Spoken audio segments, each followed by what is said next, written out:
Hello guys. So, paano natin malalaman kung yung aso nangangagat?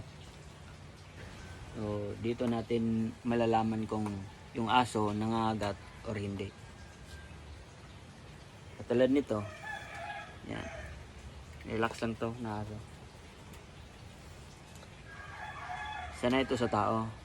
Pero, hindi pa rin natin sigurado kung nangangagat ba siya or hindi. Pag hindi natin titingnan dito. Yan. Yan. Diyan yan titingnan. Ayan o. Ah. Ah. Ah. Ah. Ah. Ayan o. Pag may ngipin, nangangagat yan. Diba, Dot?